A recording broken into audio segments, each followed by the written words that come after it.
Por favor.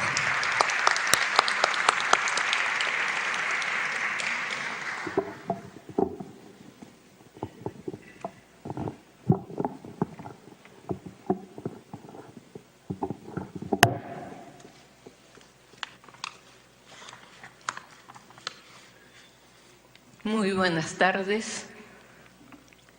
señorita Luz Salgado, presidenta del Congreso, señorita Luciana León, presidenta del Fondo Editorial, señor Canciller, señor Embajador de España, doctor José de la Puente, doctor Augusto Tamayo, señor director de la Biblioteca Nacional, señoras y señores. Los bicentenarios de la independencia del Perú nos llevan al año 2010, cuando varios países hispanoamericanos empezaron a conmemorar la formación de las juntas de gobierno que daban inicio a una etapa que llamaremos preemancipadora, porque entrábamos a la década final de nuestros afanes separatistas de la metrópoli española. Se llevó a cabo una reunión en México, convocada por la Organización de los Estados Iberoamericanos y el gobierno mexicano para discutir las posibilidades de formar una comisión iberoamericana que centralizara las celebraciones del bicentenario de toda la región. En dicha reunión, cada país presentó las actividades y proyectos que cada Estado venía desarrollando con motivo del próximo bicentenario a través de la Comisión Nacional instalada en cada país, con anterioridad a la fecha de la efemérides. Al tocarle el turno al Perú de exponer los planes, me vi en un serio aprieto, por cuanto hasta la actualidad tal comisión no existía, ni se hablaba siquiera de su constitución. Hubo que salvar la situación manifestando que al ser nuestras fechas emblemáticas, el 28 de julio de 1821, por la proclamación de la independencia por San Martín, y el 9 de diciembre de 1824, la batalla final en Ayacucho, considerábamos que era todavía muy pronto para adelantar preparativos, lo cual, sin embargo, no resultaba muy convincente, dado que países como Chile venían preparándose desde el año 2000 y ya en una reunión previa habían distribuido un CD con los proyectos para la década siguiente y en los cuales estaban comprometidas todas las fuerzas vivas de la nación, los organismos gubernamentales, la Iglesia Católica, las Fuerzas Armadas, y comprendían programas de desarrollo, cultura y muchas otras expresiones. Al regresar, recibí una llamada de la consejera cultural de la Embajada de España, nuestra amiga y permanente colaboradora Olga Cabarga, quien me manifestó que la Embajada estaba interesada en incentivar actividades en relación con los bicentenarios. En ese momento, yo ejercía la dirección del Instituto Ribagüero, Escuela de Altos Estudios en Humanidades de la Universidad Católica, y aceptamos con todo entusiasmo el desafío. La universidad estuvo de acuerdo en que nos abocáramos al desarrollo del proyecto. De inmediato formamos un grupo de estudio e investigación, el cual funciona hasta la actualidad y debe continuar hasta el final de estos bicentenarios. Lo integran profesores, alumnos, egresados y está abierto a todas las disciplinas. Formulamos un plan de acción bastante ambicioso, que si bien no hemos podido cumplir a cabalidad por los costos, lo que se mantiene hasta hoy es un coloquio anual de historia en torno al bicentenario, para el cual ha sido y sigue siendo fundamental el respaldo de la Embajada de España, que anualmente nos permite contar con 2 profesores españoles cuyo viaje financian. Otra actividad que desarrollamos es la preparación de textos sobre los integrantes del primer Congreso Constituyente, financiados estos textos por el Fondo Editorial del Congreso, de los cuales ya han salido 2 ejemplares, así como otros textos colectivos que tratan sobre temas que forman parte del proceso de nuestra independencia. La tercera actividad, que es la más directamente vinculada con el motivo de la reunión de hoy y una de las más importantes por su proyección a nivel nacional e internacional, es la empresa en la que embarcamos al doctor Augusto Tamayo y a su excelente colaboradora Natalie Hendrick, que es la edición de videos referentes a los acontecimientos que han marcado cada uno de estos 10 años que corren desde el 2011 y que tienen punto culminante en la acción de San Martín en el Perú y continuarán hasta la salida de Bolívar del Perú en 1826. Desde un comienzo se estableció una total simbiosis entre el proyecto del Instituto y Augusto Tamayo, al punto que en este momento es ya casi historiador por el grado de compenetración al que ha llegado con el tema y con la institución. Participa también en esto la Academia Nacional de la Historia. En la actualidad no dudamos de que Augusto Tamayo sea uno de los estudiosos que mejor conoce lo ocurrido en el Perú entre los años de 1811 y 1821. La finalidad de los videos es conseguir que formen parte del material educativo de los centros escolares, como una manera de ir creando conciencia de la importancia histórica de nuestro bicentenario en las nuevas generaciones. Para el video sobre la insurrección en Tacna del prócer Francisco Antonio de Sela, contamos con el apoyo de la Organización de Estados Iberoamericanos, del Ministerio de Educación y del Congreso, gracias al parlamentario Guido Lombardi. Sin embargo, los cambios de gobierno implicaron políticas diferentes y hemos tenido que peregrinar para conseguir sacar adelante los últimos videos, que felizmente han recibido el padrinazgo de nuestro vicerrector académico, el doctor Efraín González de Olarte. También aspiramos a que estos videos puedan llegar al hombre común y naturalmente a los estudiantes de historia. Los logros obtenidos con estos videos no se han quedado en el quemado de los CD. La preparación de cada video, como sabemos, requiere grabaciones que superan con creces los 15 o 20 minutos que se editan. ¿Y a dónde va ese material que nos exhibe? Augusto ha sabido darle un empleo adicional. El libro que esta tarde se está presentando y que resulta un extraordinario complemento del disco, el cual, para mantener la atención, no puede excederse de unos cuantos minutos. Queremos poner de relieve también cómo tanto a nivel de instituciones particulares como públicas constituimos casi la única entidad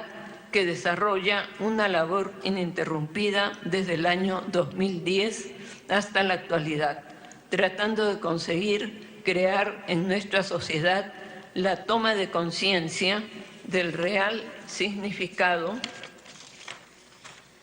del próximo bicentenario. Y el libro del doctor Tamayo va en esa línea de mantener la memoria histórica de los acontecimientos a través de los cuales se ha ido forjando el Perú e involucrarnos con aquellas personas que han trabajado para hacer la realidad las aspiraciones concebidas al constituirse el Estado peruano. Uno de los grandes aportes de nuestro cineasta es la utilización de las imágenes que constituyen en nuestro tiempo la manera más directa de conectar el presente con el pasado. Y en este libro, la multiplicidad de imágenes combinadas con textos breves logra perfectamente su cometido. Me alegra haber oído esta noche que ya tanto a nivel del Congreso como del Ministerio de Cultura se están activando la conformación de comisiones para mantener, esperamos que ya en forma continua, los trabajos para la conmemoración del Bicentenario. Pero lo que reclamamos, y creo que no solamente nosotros, sino toda la sociedad e incluso los países vecinos, los países americanos, es que el Estado peruano conforme una comisión nacional como la que existió cuando se hizo la conmemoración del sesquicentenario. Gracias.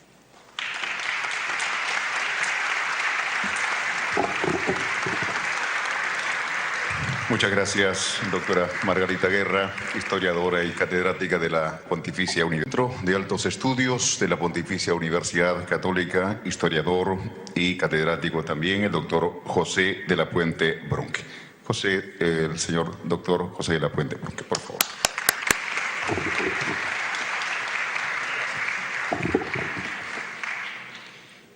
Señora Presidenta del Congreso de la República, señora Tercera Vicepresidenta del Congreso, señor Ministro de Relaciones Exteriores, señor Embajador de España, señor Director de la Biblioteca Nacional, señores congresistas, Augusto, doctora Margarita Guerra, distinguida concurrencia. Quisiera iniciar mi intervención agradeciendo al Congreso de la República la invitación que me hace para participar en la presentación de este libro, este primer tomo de esta obra de Augusto Tamayo, de cuya preparación soy testigo y cuyos méritos quiero destacar. Soy testigo de todo un proceso largo y muy meritorio que la doctora Margarita Guerra acaba de relatar, y en el cual se pone de relieve cómo efectivamente Augusto, junto con el Instituto Río Agüero, pues fue una de las pocas personas o de las pocas instituciones que han trabajado desde hace varios años en estudiar el tema del Bicentenario de la Independencia. Pero antes de hablar del libro, y para ponerlo en contexto, quisiera hacer referencia al interés que en los últimos años ha suscitado en numerosos historiadores el estudio de temas vinculados a la independencia, y junto con ello quiero adherirme al pedido de la doctora Guerra en el sentido de que ya es el momento de que el Estado peruano cree una comisión nacional del Bicentenario. Debo decir, de todos modos, que hasta la fecha son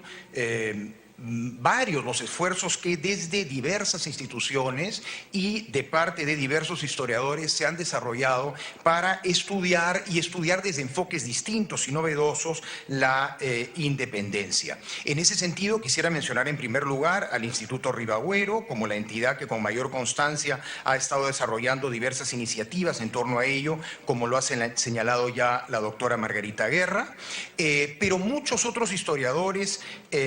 han manifestado su interés por el estudio de la independencia recientemente, a medida que se va acercando el bicentenario de su proclamación, y también en virtud de las celebraciones de los correspondientes bicentenarios de parte de otros estados iberoamericanos. Junto con ese creciente interés por la independencia en su conjunto, advertimos cómo desde hace algunos lustros se está prestando atención a aspectos de su estudio que anteriormente no solían ser abordados por los investigadores, es decir, nuevos temas, como por ejemplo los referidos a la cultura política de esa época, al surgimiento del pensamiento constitucional a partir de la promulgación de la Constitución de 1812, o a la perspectiva realista en las guerras de independencia. Hay varios estudios interesantes que están trabajando la independencia desde la perspectiva española, es decir, nuevas miradas sobre la independencia con miras justamente al bicentenario. Diversos autores nos han ofrecido en los últimos años útiles publicaciones en torno a la independencia, y en esto quiero subrayar el aporte del Fondo Editorial del Congreso de la República.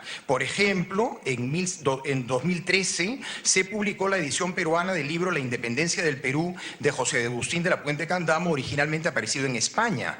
También el Fondo Editorial del Congreso de la República ha publicado varios libros de la doctora Scarlett O'Phelan en torno a temas vinculados con la independencia, y la propia doctora O'Phelan ha publicado últimamente este mismo año un libro muy interesante sobre la rebelión de los hermanos Angulo y Pumacahua en el Cusco en 1814, que es quizá el más importante hito previo a 1821. Hay otros esfuerzos muy interesantes, por ejemplo, el de los historiadores Carlos Contreras y Luis Miguel Glave, quienes con el patrocinio del Instituto de Estudios Peruanos han publicado un libro muy sugerente titulado La independencia, signo de interrogación, concedida, concebida, conseguida, y que recoge textos de autores de diversas generaciones en torno al significado, al sentido de la independencia de nuestro país. Por otro lado, la también reciente aparición del libro La independencia inconcebible, España y la pérdida del Perú, constituye también un singular aporte. Este libro fue coeditado por el Instituto Ribagüero con el Fondo Editorial de la Universidad Católica, y bajo la cuidadosa edición de Ascensión Martínez Riaza, esta obra reúne 5 trabajos escritos por historiadores españoles que en conjunto nos presentan una muy sugerente y original visión acerca de la perspectiva española frente a la pérdida del Perú. Se plantea la visión de ese fenómeno desde las instituciones centrales de gobierno en la península ibérica y también desde las instancias gubernativas en el propio virreinato. Pero volviendo al libro de Augusto Tamayo, quiero resaltar la palabra bicentenarios en plural en su título, ya que busca ofrecer al gran público una explicación accesible sobre los diversos acontecimientos que fueron preparando lo que en 1821 sería la proclamación de la independencia. Así, teniendo como base los documentales mencionados por la doctora Guerra, este libro se refiere a un hito por año, empezando por la rebelión liderada por Francisco de Sela en Tacna en 1811, conocida como el primer grito de libertad. Con respecto a 1812, se presenta la rebelión desatada en Huánuco ese año, liderada por Crespo y Castillo. El tercer capítulo del libro está referido a las Cortes de Cádiz y a la Constitución de 1812, haciendo especial referencia a sus repercusiones en el Perú. Y por último, este tomo 1 vuelve a referirse a Tacna, en su cuarto capítulo, tocante a la rebelión de los hermanos Payardele en 1813. El libro establece claramente la crucial importancia de la caída de la monarquía en España tras la invasión napoleónica de 1808 y del desconcierto consecuente tanto en España como en los reinos de las Indias. Así, la rebelión de Francisco de Sela no fue un movimiento separatista, sino que se planteó más bien en defensa de los derechos del despojado rey Fernando VII y en contra de los abusos de los gobernantes. La rebelión de Sela muestra además la importancia y la integración del espacio surandino, que en tiempos del virreinato unía íntimamente lo que hoy es el sur del Perú, el norte de Chile, el occidente boliviano y el norte argentino. La rebelión de Sela, en efecto, se produjo con el propósito de recibir apoyos y unirse a las tropas rioplatenses que luchaban contra los ejércitos realistas en el Alto Perú. En el caso de Huánuco, en 1812, una serie de circunstancias de carácter político, social y económico generaron gran descontento en la población y suscitaron un levantamiento de criollos y de mestizos, cuyo más representativo integrante fue el ya mencionado Juan José Crespo y Castillo. Me interesa especialmente el capítulo del libro referido a las Cortes de Cádiz y a su impacto en el Perú. En el contexto del desarrollo de las sesiones de las Cortes, fueron varios los representantes peruanos de notoria figuración y que defendieron los intereses de sus compatriotas en el marco de la monarquía católica y entendiendo el Perú como un reino más en esa monarquía. Y es muy interesante porque hay diputados peruanos absolutistas y hay diputados peruanos liberales, y se ve en ese sentido cómo el proceso de la independencia en el Perú en buena medida fue una guerra civil. No fue una guerra del Perú contra España, sino fue en muy buena medida un conflicto entre peruanos. Por ejemplo, siempre me han llamado la atención 2 diputados en particular, Ramón Feliú y Blas Ostolaza, ya que tuvieron posiciones enfrentadas en las Cortes de Cádiz. formaron parte del grupo de representantes del Perú. Sin embargo, progresivamente se fueron poniendo en evidencia sus discrepancias ideológicas, sobre todo a partir de la reacción absolutista de Fernando VII contra la Constitución de Cádiz en 1814. Fue entonces cuando Feliu cayó en desgracia por sus ideas liberales y fue entonces cuando Blas Ostolaza, su compatriota, acusó y efectivamente estuvo en el bando, digamos, enemigo al de Feliu. Ostolaza denunció a aquellos representantes que en las Cortes se habían manifestado contrarios al absolutismo, muchos de los cuales fueron apresados, entre ellos estuvo Ramón Feliu, sentenciado a 8 años de prisión en el castillo de Benasque, del cual fue luego trasladado a Monzón, localidad donde murió poco tiempo después. Ostolaza, en cambio, tuvo una larga trayectoria posterior en España, aunque su vida, al igual que la de Feliu, tuvo un final trágico durante las guerras carlistas de la década de 1830. En cuanto a la rebelión de los hermanos Pallardel en Tacna en 1813, en este caso sí ya tuvo un claro carácter separatista y estuvo también vinculado a los acontecimientos bélicos del Alto Perú. En esta ocasión se trataba de la expedición militar enviada por la Junta de Buenos Aires y comandada por Manuel Belgrano. Es decir, en el libro se ve el proceso de cómo se va pasando progresivamente, digamos, del reformismo al separatismo. Y de todos estos bicentenarios, en plural, quizá el más importante haya sido el de 1814, es decir, la famosa rebelión en el Cusco de los hermanos Angulo y Pumacahua, que sin embargo formará parte del segundo tomo de esa obra, ¿no? De manera que desde ya comprometemos a Augusto a tenerlo listo pronto porque realmente es un hito fundamental. Quiero además destacar, como lo han señalado otros oradores, la vocación divulgativa de esta obra, quiero destacar su impecable edición, la gran cantidad de ilustraciones que la componen, todo lo cual ayuda a hacer más atractiva su lectura. Y finalmente felicito al Fondo Editorial del Congreso de la República por haber hecho posible la aparición de este libro en el marco de las conmemoraciones por el futuro bicentenario. Gracias.